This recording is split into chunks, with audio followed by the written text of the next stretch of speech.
Hi mga ka-OSH, kumusta po kayo? Alam nyo ba na pursuant to Republic Act 11058 and its implementing rules and regulations, the DOLE Department Order 198 Series of 2018, under Section 17 is the requirement that all employer or all establishments are mandated to submit the occupational safety and health reports. Hindi lang po yan, meron din pong requirement under Rule 1050 of the Occupational Safety and Health Standard, which is the notification and keeping of records of all accidents and occupational illnesses na nangyayari sa workplace natin. Okay? So in this video, I'm going to walk you through kung paano ba i-download yung mga forms na gagamitin natin sa mga reports na isasubmit natin sa Department of Labor and Employment pursuant to the requirement on the Occupational Safety and Health Standard.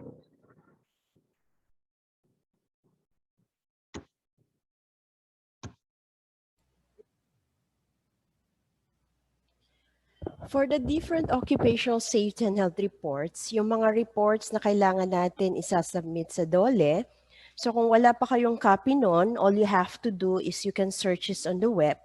So i-search nyo lang, yung Bureau of Working Condition DOLE. So this is the Office of the Bureau of Working Conditions. So you can browse their website. So either you go to their website or you go directly doon sa downloadable forms. So in our case, since we're looking for the different forms na gagamitin natin para isubmit yung mga reports natin, mandatory reports natin kasi kailangan po yun because non-submission of reports might result to a fine based on Republic Act 11058 and its implementing rules and regulations. So from here, sa mga downloadable forms, you go ahead and click Safety and Health. So dito naman, ang dami pong mga templates dyan na pwede nyo i-browse, gamitin nyo mga kailangan ng mga templates natin when we talk about occupational safety and health requirements. So for this, ang pupuntahan natin, ito yung mga OSH registration and reportorial requirements. So ito yung unang-una, yung OSH registration. Kung hindi pa naka-register yung establishment nyo, you need to register your establishment with the Department of Labor and Employment because that is mandated under Rule 1020 of the Occupational Safety and Health Standard. So ito po yung form na gagamitin natin. Okay, so i-click natin para makita nyo yung form. So ito yung form na gagamitin. It's the form called BWC-IP3. Okay, so yan po yung form natin na gagamitin pag tayo ay magre-rehistro ng establishmento natin. So kung hindi pa kayo naka-register, so you have to register immediately kasi ang requirement nga, before the start of your establishment, bago pa man mag-start ang operation ng isang kumpanya, 30 days before your operation, dapat nakarehistro na tayo sa Department of Labor and Employment. So kung sakali kayo in operation na, wala pa rin kayong registration of your establishment. So you just have to get this form from the website and fill this up. So in this particular video, hindi natin pag-uusapan kung paano fill up yung mga detalye o mga details on the form. So we will be doing another video for that. For this one, we will just walk you through on the different forms that you can download from the website. These are the forms that you need to submit to DOLE. Okay. So next, after the application of registration or re-registration, so either kung nakaregister na kayo, nagkaroon ng mga changes on the location or change on the ownership of your establishment, so dapat mag-re-register po tayo ulit. So kung may mga changes yung establishment natin. Another report is we have yung report on occupation on safety and health organization. So ito yung OSH committee natin. Okay, click natin yung OSH committee so you can download it. Okay, so ito yung form na DOLE/BWC/OHSD/IP-5. So ito yung form natin for report on health and safety organization or your OSH committee. So of course, under Republic Act 11058 din, so mandated po tayo na lahat ng establishmento ay magkaroon ng OSH committee. So check nyo po yun doon sa implementing rules and regulation ng RA 11058 kung ano ba yung angkop na composition ng OSH committee ang nararapat para sa workplace ninyo or para sa establishment ninyo. Kasi depende yon kung low risk ang workplace ninyo, medium risk, or high risk. And it depends also on the number of workers na meron kayo. Okay? Okay, so this is the report on Occupational Health and Safety Organization na sinasubmit din natin sa Department of Labor and Employment. Next, another form that you have to use for the report is the Work Accident Illness Report form. So WAIR, this is the IP6 form.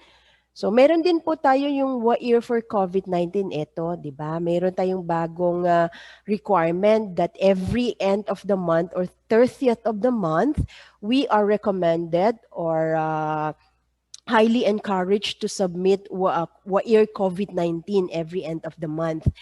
Be it meron mga positive sa inyo sa COVID or wala, you have to submit it. But for now, we'll click on the Work Accident Illness Report. Okay.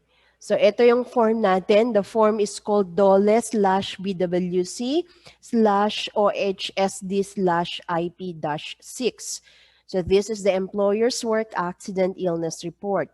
Now this report shall be submitted by the employer for every accident or illness. So kung may nagkaroon ng accident sa workplace ninyo or nagkaroon ng sakit, dulot ng pagtatrabaho, you have to submit this form, the WAIR form, to the regional office having jurisdiction on your workplace or your establishment.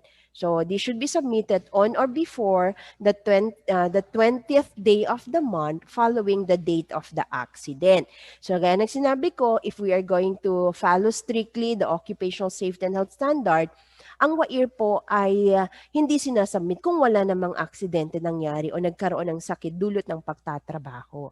So you submit this on or before the 20th day of the month following the date of the accident. Okay, so you just have to fill up all the required information here and you have to submit it to the Department of Labor and Employment office na may jurisdiction over your workplace. So dapat nag-sign dito yung investigating officer at saka yung position niya. So usually it is the safety officer who accomplished this work accident illness report form and should also be signed by the employer. So that is our second form, report form. Another is we have our work accident illness exposure data report, this one. So this one, this is the form called DOLE/BWC/OHSD/IP-6B. So ito naman, you just have to write the date. Okay, the actual work accident illness exposure data report ay sinasubmit po sa DOLE on or before the 30th of the month following the covered period or covered year. So for example, ano ba yung 30th of the month following the covered period? For 2021, for example, yung report natin from January 1 to December 31, 2001, that report should be submitted on or before the 30th of January 2022 next year. Okay, so lahat ng mga aksidente na nangyari, lahat ng mga illnesses, okay, though especially the total disabling injuries and illnesses at saka yung non-disabling injuries, nire-record natin dito. Okay, so you have to fill up all the information required. So ito po yung form kung saan kino-compute ni safety officer ang frequency rate at ang severity rate. Okay, dito malalaman natin yung trend, yung performance ng establishment natin in terms of occupational safety and health. Tinitignan natin yung mga frequency rate natin and severity rate natin for that year, yung trend ng workplace natin. So still, I'm not going to discuss with you on how to compute for the frequency rate and severity rate. Please check our next video because we will do the sample computation for your frequency rate and for your severity rate. So dito yung form na gagamitin natin for your report. Another report is your annual medical report. So, kailangan din natin isasubmit yung annual medical report. So, ito yung form na tinatawag natin na DOLE/BWC/OHSD/OH-47A. So, this is your annual medical report form. So, lalagay natin yung period from January 1 for this year, January 1, 2021 to December 31, 2021. Okay, so you just have to fill up all the information and you have to fill up all the required details dito. So, dito naman, madali lang din ang pag-fill up ng annual medical report.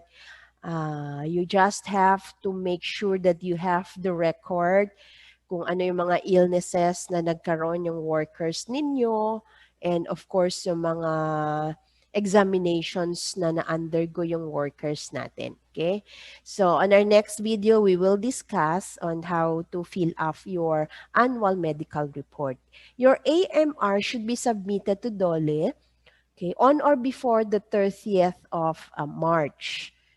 So for next year, kasi tapos naman yung March 30, 2021, for the report for covered period ninyo for January 1, 2021 to December 31, 2021, dapat maisumite yun or maisubmit kay DOLE on or before March 30, 2022 next year. Okay? So you have to prepare and submit it on time para hindi po tayo ma-penalize. So yan po yung annual medical report natin. Another report natin na kailangan isubmit, yung sinabi natin, yung WAIR COVID-19 form. So every 30th of the month na sinasubmit natin, pwede po ito isubmit online lamang. Di ba meron yung na-issue na guidelines or advisory na isasubmit po natin yun sa https://reports.dole.gov.ph. So, pwede nyo po isubmit yung WAIR COVID-19 form natin doon. Okay? So, hindi siya nag-open but we have to download it. So, let's open the form para makita nyo kung anong itsura ng WAIR COVID form natin. Okay? So, ito yung WAIR COVID form natin. So, you just have to fill up all the required information. So, Workplace COVID-19 Prevention and Control Compliance Report to be submitted at the end of the month. Okay. So, yan po yung ano natin, yung WAIR COVID-19 form. So, yeah. Dito, dapat magsasign yung OH personnel or yung safety officer natin, then employer representative magsasign din. Okay, so that is our form for WAIR COVID-19. Okay? So yun po yung mga reports na kailangan natin, yung mandatory reportorial requirements na sinasubmit natin sa Department of Labor and Employment. And it is required based on Republic Act 11058 kasi kung hindi po tayo magsasubmit, meron pong penalty. Okay? Kasi yung new OSH law natin, meron na po siyang provisions for violations. So kung may mga willful failure to comply with the requirements, especially for the reportorial requirements, there is also a penalty for that, monetary sanction na pwede ma-impose sa workplace niyo or sa establishment niyo ang Department of Labor and Employment. Okay? So that's it for the different reportorial requirements and of course including also the OSH registration of your establishment. So hopefully we were able to give you some information. We were able to assist you on your concerns on the different reports that you have to submit with DOLE. Okay? So thank you so much and stay safe everybody.